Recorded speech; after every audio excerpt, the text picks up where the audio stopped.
Olá, para você que está assistindo essa videoaula começa agora. Meu nome é Maxwell. Nós iremos abordar o tema ARP Spoofing, que é um método de ataque de man in the middle, um ataque de confidencialidade. Vamos lá. Nós temos um pequeno índice aqui. Vamos falar sobre o que é ARP, vamos falar sobre o que é o spoofing e sobre o que é o ataque ARP Spoofing.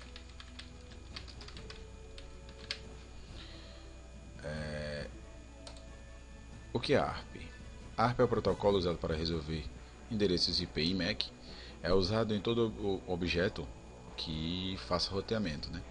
O roteador, o switch, o hub, etc. O que é a ARP, né? O ARP o pessoal costuma associar uma tabelinha onde tem, vamos separar assim, um lado IPs, lado esquerdo, do lado direito MACs. Ela faz associação de tal IP para tal MAC. Então vamos supondo, né, que o IP é correspondente a 192.168.2.103 e o MAC é correspondente a 123. Todos sabem que o MAC é formado por números alfanuméricos, mas números não, sistema alfanumérico, mas adiantando. Então ele vai fazer a associação de tal IP para tal MAC, dessa forma que ele sabe para quem enviar o pacote. Isso é o funcionamento de um roteador, um switch, um hub, qualquer coisa que seja um roteador ou que roteie pacotes. O que é o spoofing, né? O spoofing é um termo norte-americano, utilizado para dizer que é o que é um fingimento. Você finge ser alguma coisa, uma falsificação de alguma informação, né? Spoofing é um ato de fingir ser quem você não é e falsificar a identidade, dependendo da situação, claro. Então, assim, no nosso caso, a gente vai fazer uma falsificação de identidade em relação ao computador. A gente vai se passar a ser um computador que a gente não é e se passar a ser um roteador que a gente não é. Eu botei alguns exemplos aqui como DNS Spoofing, MAC Spoofing, que são também táticas e técnicas utilizadas aí por né, alguns carinhas espertos de man in the middle, que são ataques do meio.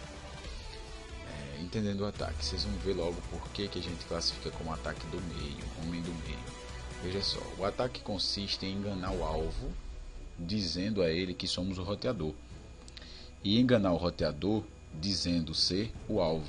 Assim o alvo nos passa os seus pacotes e nós passamos os pacotes para o roteador. Ou seja, o alvo, numa rede comum, qualquer computador, ele passa o pacote para o roteador e o roteador manda para fora, manda para a NAT, para o mundo, internet.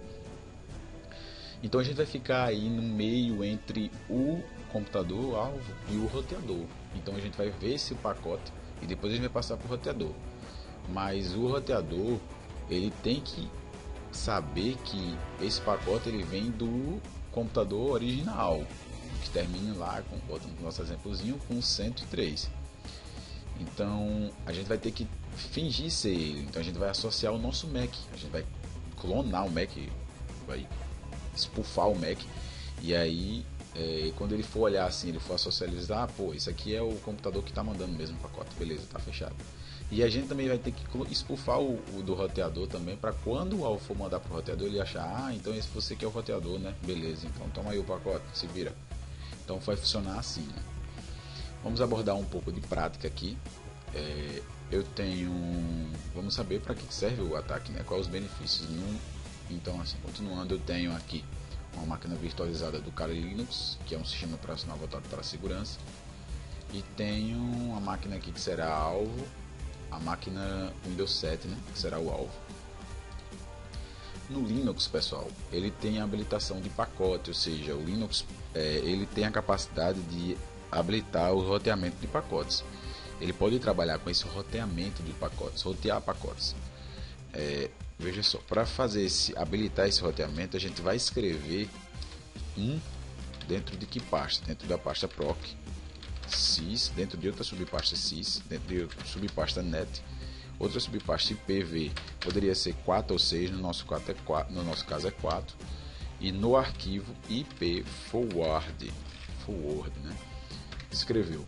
Então assim, o Linux ele tem a capacidade de roteamento de pacotes, mas vem desativado, vem com valor 0. A gente setou para 1. Então ele está com o pacote, a habilitação de roteamento de pacotes ativa. E agora? E agora a gente vai ter que fingir na rede que a gente é o computador-alvo e o roteador, para ambos os fins, né, os destinos. Então, vamos fazer o que? Vamos usar a ferramenta ARP Spoof, identifica bem o ataque, né? Se a gente der um ARP Spoof -H, ele vai dar uma ajuda pra gente usar. Ele diz pra gente o que? Que antes de usar o programa, ou na hora de usar o programa, a gente tem que setar o parâmetro de interface. A interface que a gente está usando, no meu caso aqui, né? A gente está usando a interface ETH0. Nós temos ali o endereço de IP 192.168.2.106, né? Então a gente seta aqui o ETH2. Em seguida a gente não vai precisar utilizar esse "-c", aí a gente só vai precisar utilizar o "-t" de target, alvo. E aqui no nosso caso a gente já tem controle, né, do computador que a gente quer escutar, porque por ser um teste. Mas se fosse o caso de uma realização de verdade, a gente poderia usar uma ferramenta de escaneamento como o Nmap para descobrir isso aí, né? Então nós temos o endereço IP aqui, termina com 103, igual ao do nosso antigo exemplo. Então vamos 192.168.2.103. E o router, ele é correspondente, o hoster, né? Ele é correspondente ao endereço do roteador, que é o segundo computador que a gente vai se passar, né? Segundo objeto que a gente vai se passar, segundo equipamento. Então o que é que quer dizer esse parâmetro T aqui? Ele quer que a gente spoof na interface ETH0 o alvo 192.168.2.3 e o router 192.168.2.1.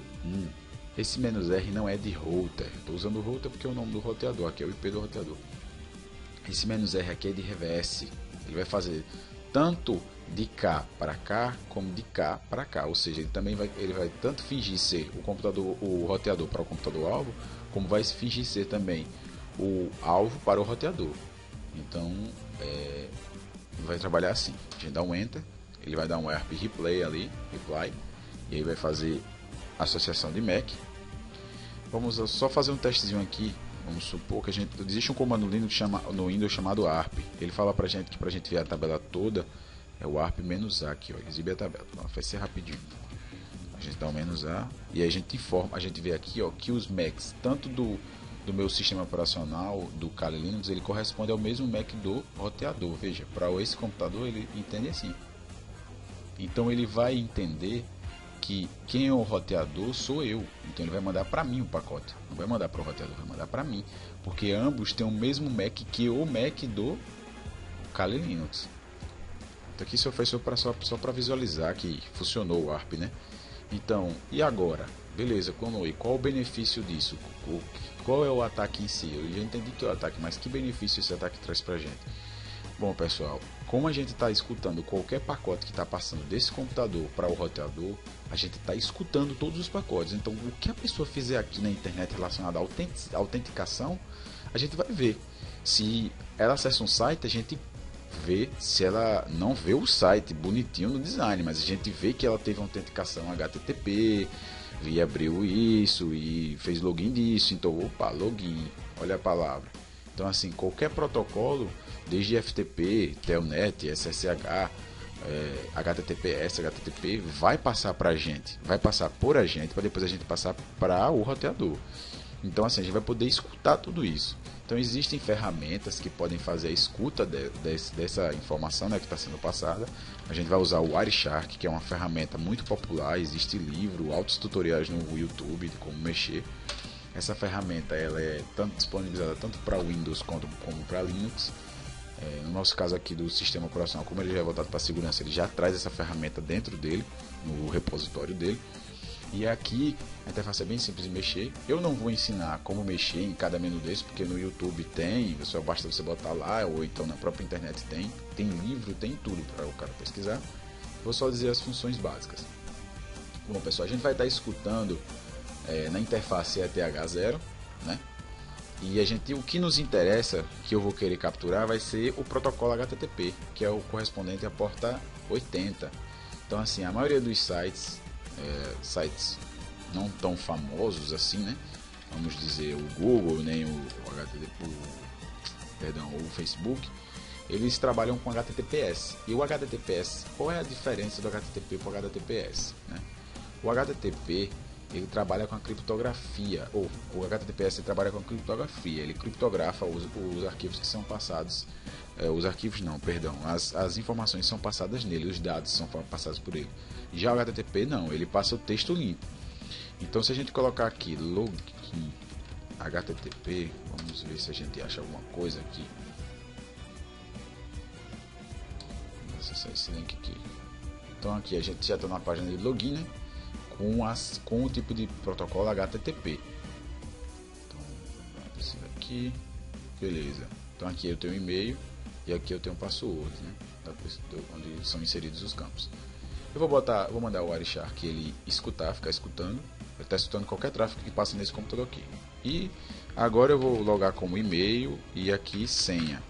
Vamos supor. Login, mesmo que esteja incorreta, eu fiz uma autenticação. Então ela mesmo sendo incorreta, mas ela foi feita uma autenticação. Eu vou pausar aqui a escuta, pausei. E vou pedir que o Wireshark só mostre para mim somente, porque pode ver que ele está mostrando outros protocolos, o TLSV1, o TCP, o HTTP, e eu quero também que ele só mostre o HTTP. Então ele vai trazer para cá. Tudo isso é o que ele conseguiu capturar do protocolo HTTP. Então eu vou ter que procurar arquivo por arquivo até achar as informações do login e senha. Geralmente o login e senha ficam em autenticações de post, forma post. Então vamos dar uma olhada.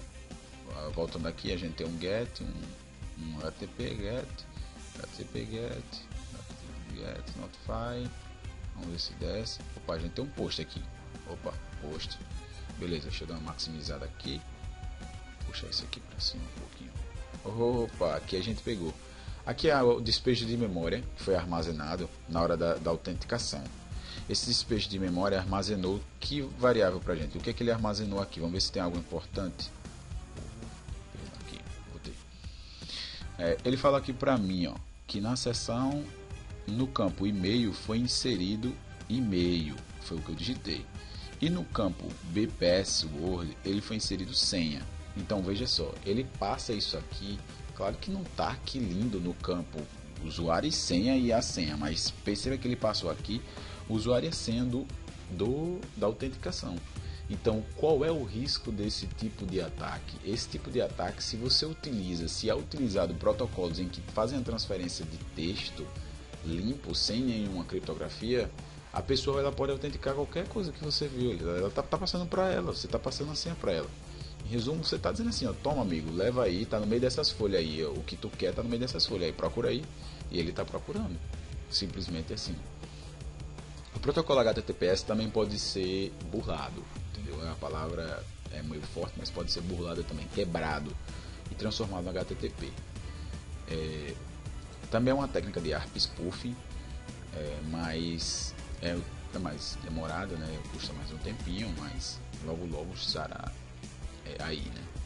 Então é isso, pessoal. O ataque de ARP Spoof ele ataca o pilar de confidencialidade, que é justamente o que se trata de visualização de informação que não é de nossa permissão. Nós não tínhamos permissão para ver isso, mas a gente viu. E fiquem ligados em redes sem fio, com sem senha e tudo mais. Geralmente tem sempre um espertinho lá querendo pegar a sua senha do seu Facebook ou coisa do tipo.